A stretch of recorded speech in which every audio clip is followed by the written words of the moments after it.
Hi, my name is Karen Reddypenning, and I'm the owner of Monarch Empowerment Coaching. We welcome you to our very first video in this webinar series for small and home-based businesses. I'm very excited to be in collaboration with Matthew Obulafor of APED Canada Incorporated and Renee Morin of EBC Services Incorporated. Through this series, we will cover several topics of interest to small business owners and entrepreneurs. Today we are going to discuss the topic of defining and preparing for a small or a home-based business. We chose this first topic because we knew that many of you may be new to business or even just now considering starting your own business. We're going to discuss some very important items that need to be taken into account when starting a business. What is a small business and what is a home-based business? A small business is up to 100 employees, and it can be a traditional brick and mortar or it can be a home-based business. A home-based business is a business that's run from your office, and it can be online or it can be a service such as coaching or training. It can be a salon or a tailor, those sorts of things. Business can also be products. It can be with product sales and services such as a contractor, an IT or project management, through consulting services, training, coaching, medical services, or it can be retail or distributor such as beauty or cosmetics or other outlets. Business can be franchise. It can be a chain that is purchased where you purchase a location, or it can be something independently owned where you start your business from the ground up. You can also be an agent or a broker, such as realty, insurance, financial consultants, etc. And there's multi-level marketing, which is where you have a product or a service, and it's a distribution where you have a team distributing and in that business with you, under you in a downline. We also have affiliate programs. So that is basically typically where you are marketing online for a company, for a product or a service, and you get the commissions from that. Other things you need to consider when you're looking at home-based versus going the traditional brick and mortar way is you need to look at your overhead costs. So you want to look at your regular monthly your monthly costs such as rent, utilities, and that sort of thing. You're going to look at motivation. So are you going to be disciplined enough to work from home? And why do you want to have a business at home? So if it's something that you think that you can do at home, you're going to be able to get up, you're going to get dressed, you're going to shower, go to your day, go to work in your office, or are you somebody who's going to need to get up, go to work outside of your home? Those are really important things to consider. The different types of businesses that you have, the options are, again, like I said, franchise, affiliate, your online or your products and services.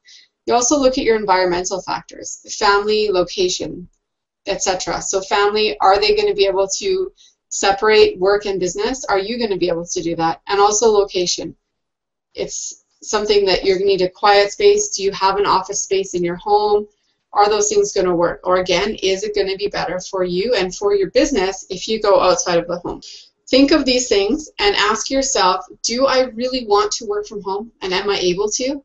And do I really want to work for myself, and am I able to? These are really important questions that I cannot stress enough.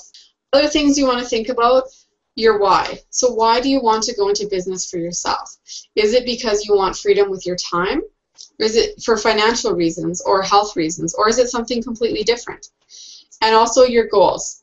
Are they short-term or long-term goals? Is this something that's just a means to an end? So if you're looking to do a business that's short-term, that you're just looking for a little bit of cash for now, or something that's a means to an end, you're just trying to pay your debt off and that's it, that's going to affect the type of business that you decide to go into for yourself. You're not going to want to go into having a franchise, something that's going to be long-term until you retire, if you're really just looking to pay off your debt and get down to zero and then just be okay with exactly where you are at this moment without the debt, for example. The cost of starting a business. There's two costs that you really need to consider. The first one is, what are you really willing to invest from a financial aspect? How much money do you have now to invest? Are you willing to continue to invest money as needed in your business? Also, how much time are you willing to commit to? Time is a very big cost. Sometimes we don't really think about, and it's something that we really need to put right up there at the top of our things that we're considering when we're starting a business and what type of business we want to begin with. Then there's the marketing side of it. So what tools do you have? What tools do you need? And what tools are maybe provided already with an opportunity that you're looking at? The other thing as well is a budget. So how much of a budget do you really have? And Do you need a budget, and how large of a budget are you going to need for the opportunity that you're looking at? Taxes is another one that we all like to kind of forget about in our personal lives. We cannot do that when it comes to business. You need to take into account sales tax. We have GST here, and income tax. Look at your local, federal, and provincial taxes. What do you need to know when you're starting a business? That's something we'll get into in more detail on a later training session. Also, some of the things about getting started that we're going to get into more detail later on: bank accounts, inventory, your website. Do you have a website? Are you going to need one, or is it something where a website's going to be completely unnecessary? Licensing. Are you just needing local licensing, or do you need federal licensing? What about international when you look in the future if you're going long term? These are all things to really consider, and these are all very high level things. Now, I have just touched on these things. I really haven't gone too deep into them. We're going to talk about a lot of that in a later training session. However, right now, Renee is going to go in, and she's going to come in, and she's going to discuss setting up your office and some quick tips on getting yourself organized in your business. Renee? Thank you, Karen. I appreciate the opportunity. Let me talk to you about setting up your home office. Owning a home-based business means you might have to juggle working full-time, managing a family, and a social life while you're building your business. What that means is that you can't sacrifice one part of your life for another. You have to effectively juggle so that no one is lost in that process, especially if you have young children. One of the things you can do is manage your time extremely well. Coordinate your calendars. Determine how much time you have to spend in your small business, especially if you're working full-time and raising a family. We have some great ideas that can help you to manage your home-based business. Let's take a look at those now. First thing to do is to set up your home office. You need a separate room in your family home, and that is because you need to keep family and business separate. And when you walk into your work office, you're at work. It's a separate place from your family. So none of your family activities will take place in your office, and your office activities will not take place in your family space. So keep them separate. Talked earlier about coordinating your calendars. Why this is important is to make sure that your family and your full-time job do not suffer as you're building your small business. So coordinating your calendar is very important. You also need to schedule in some time for yourself, for rest, and for leisure activities. Otherwise, you will not be effective in any of the areas of your life because you'll be too exhausted. One of the great things to do is to organize your office to make it work for you. Look around at the space that you may have, whether it's 8 by 8, 8 by 10, 10 by 12, whatever that space is, utilize it well. Determine what you need in your office. Do you need a computer, a printer, a filing cabinet? Do you need storage shelves for your inventory? And when you consider your inventory, if it does not have to be refrigerated or at a specific temperature, you can keep your inventory in your office in a locked cabinet. And the suggestion would be to keep your most current products at the end of your row, not the beginning.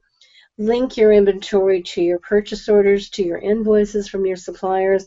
Track them so that if there is a problem with products, you can easily return them and there's no issue with it. So take a look at your workspace at home. Determine what electronic tools you need. Get yourself a phone, fax machine, computer, whatever you need.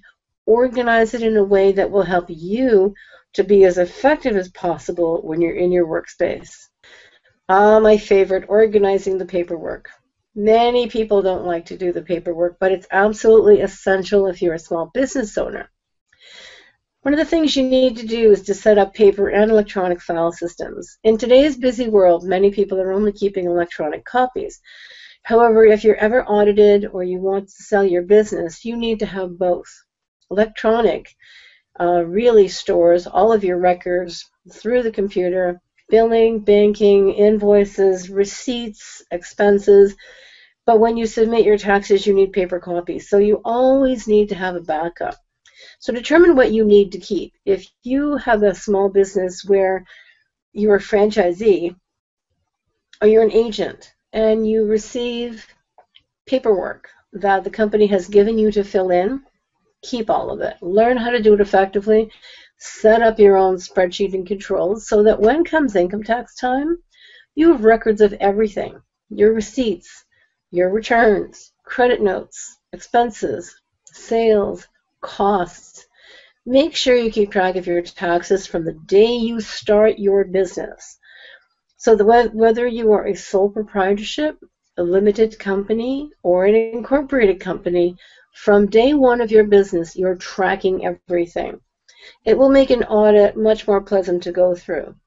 I would recommend that you visit Revenue Canada's website. They have many great tools for small businesses, and they are available electronically and by phone to talk to if you're not sure about expenses and deductions. And initially, it would be great to keep a spreadsheet, keep records, keep documents, visit an accountant, make sure you're on track. But be sure that you understand the deductions for your home-based business so that you don't receive a surprise at the end of the year, assuming you could claim certain things. Be prepared at the beginning. It's one less worry for you as you approach tax year. And when you have to prepare your income taxes, you're ready. Now I'm going to turn this over to Matthew, who's going to share with you building your business. Hello, thank you, Renee, for that. It's a wonderful presentation, and it's nice it's a wonderful experience when you're building your business. You know, it's a wonderful experience. Sometimes you have to look at determining your business goals, identifying your market, having a clear vision. Another thing to look at again is how do we promote our business? Like, do we want to use flyers? Do we want to use social media? Do we want to engage our customers by giving out coupons, running promotions, or even presentations? Looking at web presence, must we have a web presence? Must we actually be on the internet? And thirdly, or finally, should we actually be using social media?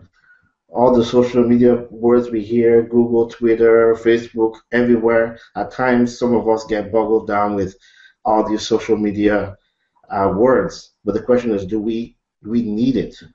Hopefully, at the end of this section, we'll be able to determine if we do need it and why. So let us move on to the meat and potatoes. Again, we're looking at starting up our own business. What do we really need?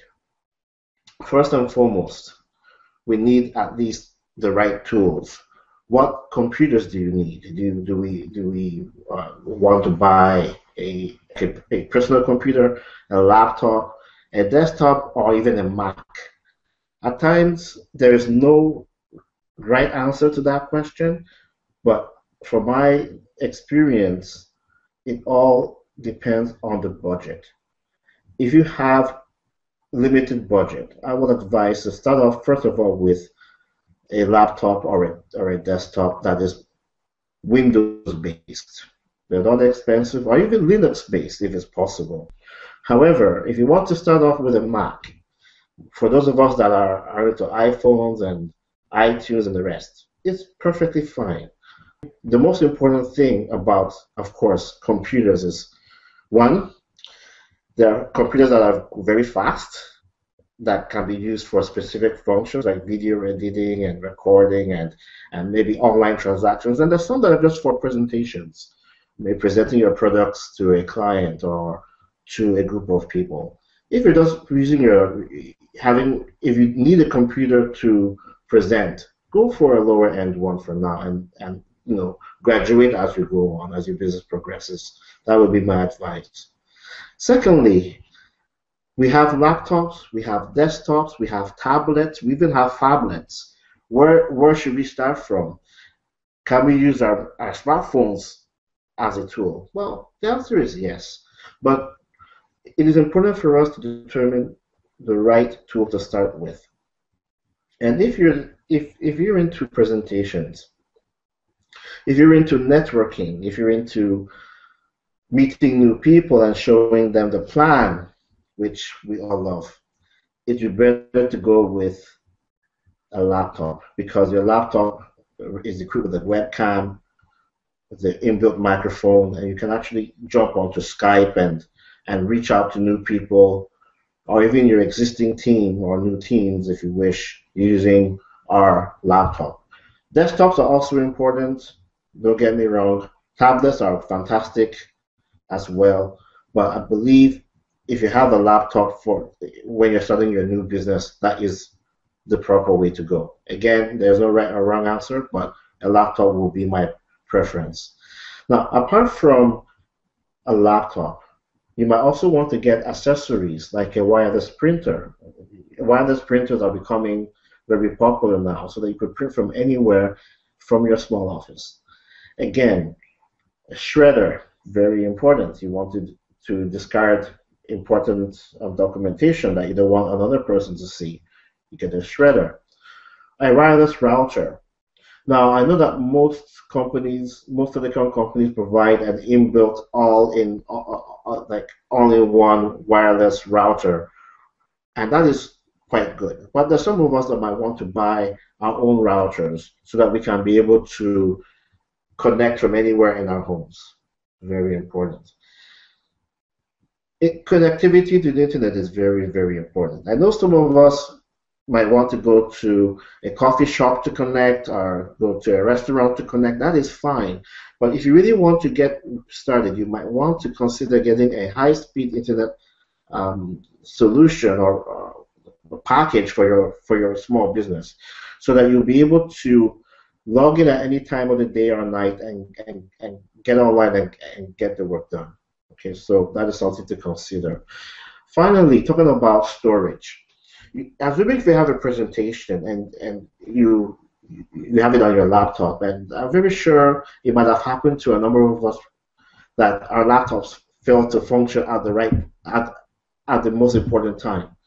At times we want to connect to a projector and our laptops are not compatible.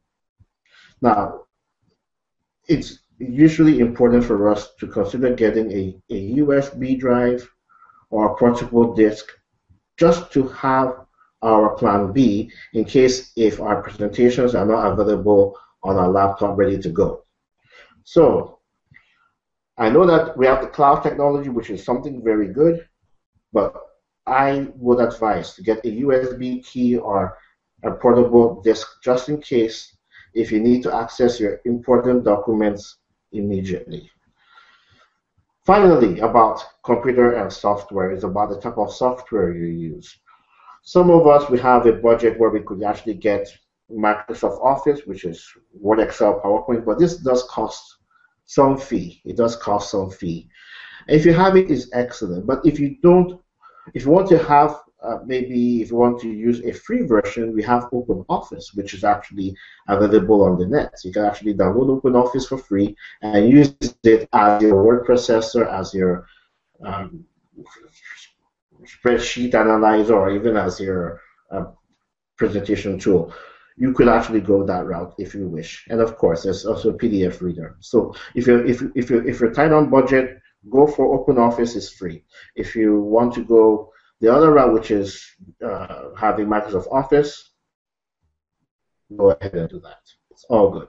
Talking about marketing tools.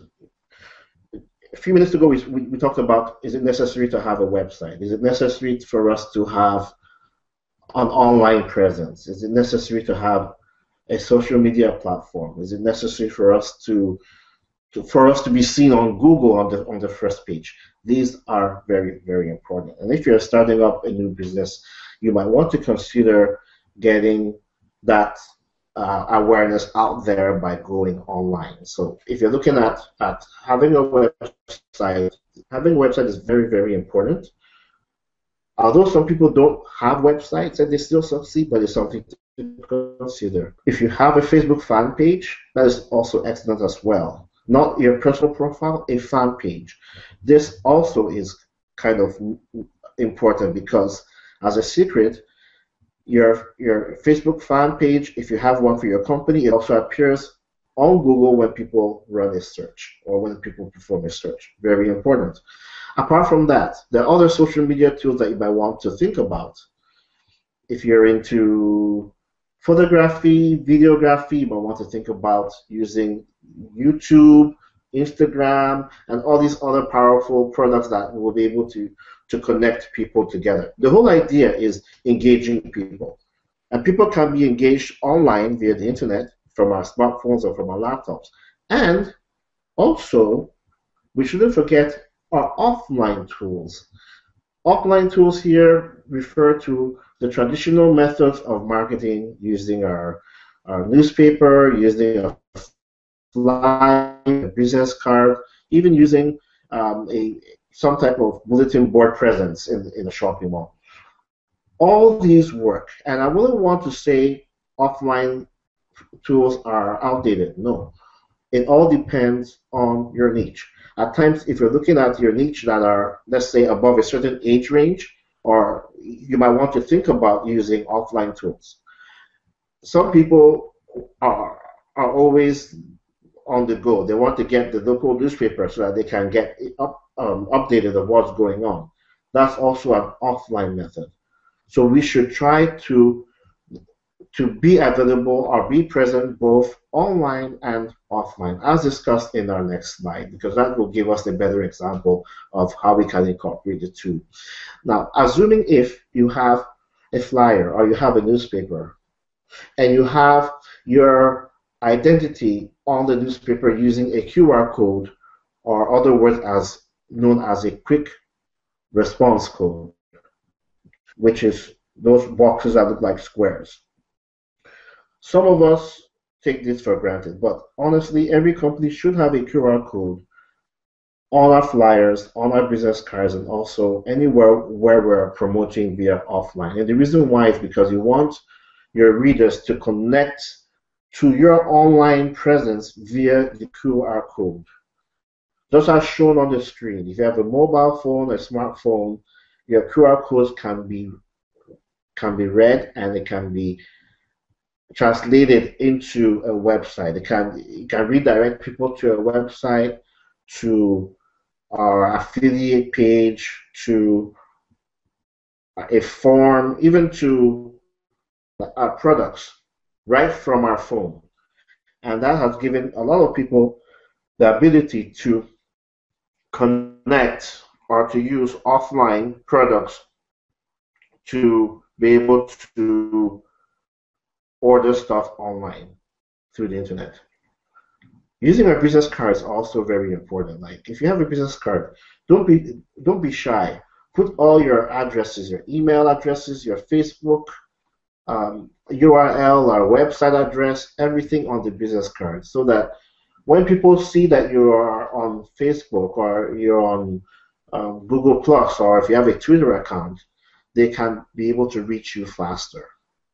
So these are a couple of ways in which to amplify your presence if you're starting for the first time. You don't need too much of a budget.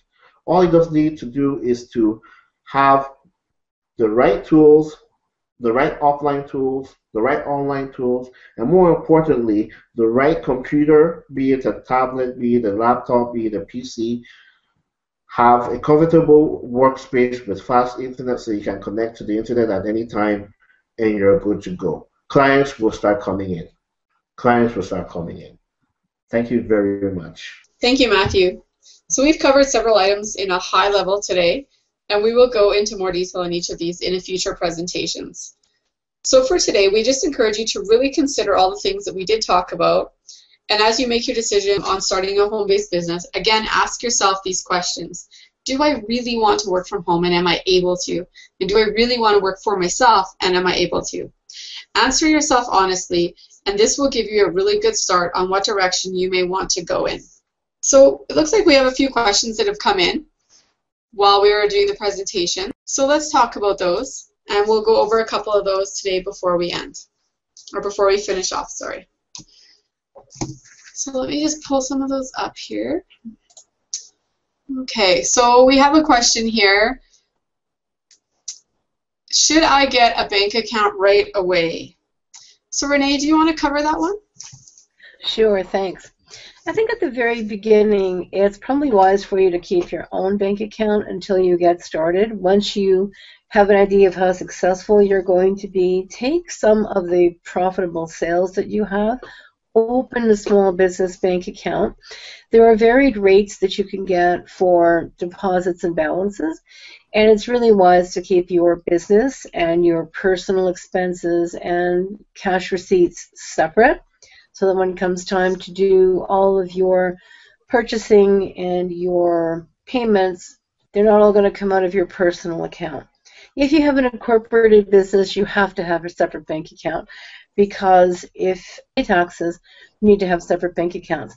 But my recommendation is, in the beginning, as you're just getting started, allot yourself X number of dollars based on your budget to get your business started. As you have sales starting to come in, determine how much, possibly, if you can determine how much your monthly sales are, go see your banker. Get a small business account. You can spend between $6 to $10 a month on bank fees just to have that small account. Some of them are offering no fees. Just be prudent so that you don't get caught in any kind of long contract. But initially, it's a good idea, unless you're incorporated, to just keep your own regular bank accounts until you have cash flow going. Once you have cash flow going and regular sales, open up a business bank account so that your business revenue, just like your home office, are separate from your personal income. That's very important. Thanks, Renee. Those are some great tips that I will take with me as well. We have another question here. How can I find out what kind of small business I might like to have? That's a really good question, and I think I can answer that to a degree. So when you're looking at a small business, if you know you want to go into business for yourself, what you need to do is, just like we said in the beginning, take all those things into consideration that we talked about and look at whether you're looking at long-term or short-term business. I think, to me, personally, that's one of the most important things. If you're looking for short-term, you may not want to go into something that's going to cost you a lot of money, and it's not going to be something that's going to take you 10 or 15 years. The average business, takes anywhere from 5 to 7 years before you're even seeing a profit. So if you want something that's going to be short-term right now, you may want to look at something where you're doing something for commissions, like affiliate marketing, multi-level marketing, something where you can turn into a profit situation almost immediately, as long as you're putting in the work. Take a look at what, like we said before, the expenses, that kind of thing. When it comes to being at home, I have kids, and I'll tell you, the only reason and the only way I could have a business home and be working in my office right now is because my husband is with our kids right now. If I didn't have that flexibility, I would have to rethink how I would be having a small business, if I'd have an office outside or if I'd have an office in my home. Thankfully, I don't have to really think about it past that, though, because I've got good support. That's a great place to start. And just keep watching our series, because we're going to talk to you in more detail about the different types of businesses and what kind of businesses work for different settings. So let's see, any more questions here. Should I buy a new computer or should I buy a refurbished one? Matthew, do you have the answer to that for us? Yes, I do, Karen. Actually, I'm always the person that says there's no right answer and no wrong answer. So I will break it down into this. So if you buy a new computer, you usually get a 1-year warranty from the manufacturer, meaning that if there's any defects, you could either contact the vendor and they would take care of replacing it. That is when you buy a new computer. So a new computer actually will provide you less risk. Now, if you go for a refurbished computer, in most cases you're given a 90-day warranty. That means after 90 days, if your computer has any problems, you have to pay for it to be fixed. So that is the textbook answer. So if you're less risk, if you're not into a lot of risk, you might want to go and get yourself a brand new PC. Now, the difference in cost between a brand new PC and a refurbished PC is not that much. It's not that much. So you might want to consider going for a new one. However, there is a school of thought. Now this is where it gets exciting.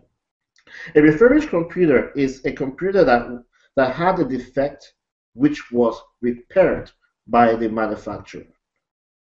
So that means that the chances of your refurbished computer going bad again with the same defect is lower. There are some people that will say, you know what, a refurbished computer has been fixed and it's okay to go. A new computer may have a defect. So I don't want to confuse us, but there are two schools of thought. So I have to play everything out. If you're going into buying a new computer, buy it because the difference in price is not much than refurbished. Most people go for refurbished computers if the refurbished computer has a lot of bells and whistles. So again, you have to weigh it. But I would suggest in this webinar or video to go for a brand new one and have less risk. Thank you. Thanks. So we have another question here. There's just a couple more here that are sticking out here to me. Should I get a separate internet connection when I start my business? What do you think, Matthew? I would strongly recommend if you're actually looking at getting another internet connection for your small business, I would say first and foremost look at your current speed of your current internet solution now. If your internet connectivity solution or package is slow, I would recommend you getting another upgrade to a higher version. I don't see why you cannot have one. You could have one that can cover all your needs. But for a business, if you want to step up from having a home, having one for pleasure and moving up to one for business, I would say keep one connection, but ensure that you go for a faster option. And this is the reason why. I'll just tell you one reason why. Assuming if you're having a web conference and you're breaking every minute, and if you're trying to present a new product to somebody that is very new to you, immediately they will get disappointed because your internet connection is slow, cutting all the time. So I would say go for the better one if you're moving into a business venture. Thank you. Thanks. And Renee, we have, how should I manage my budget when I'm just starting out? Okay, I think a good place to begin is if you're ready to start a small business, it means that you've decided that you have a little bit of capital to invest. Take a look at your family budget. What are your monthly, weekly, bi-weekly needs? What do you need to cover with your salary? Do you have a bit of a buffer? Do you have an income tax refund where you've received a little bit of extra cash? What do you want to do with it? Make sure you start your business in a cash position, not with your credit cards, not with your line of credit, because otherwise you're going to be funding your business from debt, and you don't want to do that. So start out from a cash position. If you have $1,000 and you want to buy some office equipment and get started, and you want to buy your first package from your franchise organization or your multi-level marketing group, or you want to take your training as a real estate agent, you have to pay for courses. You need to take a look realistically at the career you're interested in part-time. What's it going to cost you to begin? Make sure you start from a cash position. So if you have that cash ready, plan out how long it's going to take you to actually get started. If you have to purchase business cards, what will it be? You have to buy a computer, a shredder, a fax machine, a cell phone. What do you need? You may have to have flyers printed. You might have to buy your first kits from the company you're going to be representing. You might have to make business calls, so you might have to have a budget for gas. If you start out in a cash position and you plan your budget, if you do it well and you start to earn income, that income will go right back into your budget to keep funding your business. Remember, when you purchase your equipment or inventory, you're going to have to pay for it. So if you start out in a bit of a cash position to begin with, you're not going to be dealing with debt. If your business doesn't take off or it takes a long time, you'll have the debt on your credit cards at a high interest rate or your line of credit. That just doesn't make any sense. So do your research Determine what the best place is where you want to grow your small business. Determine how much your costs are going to be, set the money aside, and start from a cash position if at all possible, so that as you start to incur costs, they're already paid for because you've got the money set aside. It's really a good idea to use cash before you use any of your credit, your personal credit cards, to start a business. You don't want to be beginning with debt. So if you can manage your budget, even if you have to wait 5 or 6 months while you gather the capital, it's better to have the cash there that's not going to impact your family life or your work life where you're going to have regular expenses. So planning your budget starts out with a little bit of cash investment that will not impact your family or your personal life in any way. Thank you. We have time for one more question. Let's see. Where can I find information about a small business in Canada? The first place you want to look is with your local municipality. So you want to go down to your city office or town office, whichever it is, and see what the rules and regulations are and what they expect of you there. And then even at your local libraries, there are business groups typically, especially if you live in the city.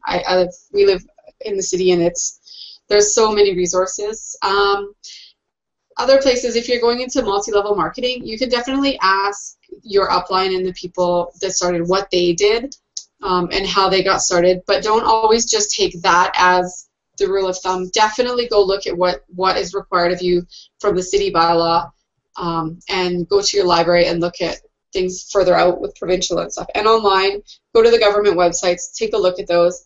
If you have questions about it, when you go into the city office, you can call them even, and they're really good at answering your questions. They're going to help you and make sure you get the right licensing that you need if that's what's required. Okay, so that's all the questions that we have time for answering today. We'll respond to any others by email or along with this when we publish this video. So we hope that you enjoyed today's presentation, and we look forward to inviting you to our next ones. So our next topics, we're actually going to be talking about on our next videos in more depth some of the things we highlighted here today. We are going to talk about working from home, weighing out the benefits of that. We're going to discuss in one of our next videos banking and setting up your business records in more detail. And then we're going to talk about those QR codes that Matthew showed us, and what they are and how we can really use them in our business.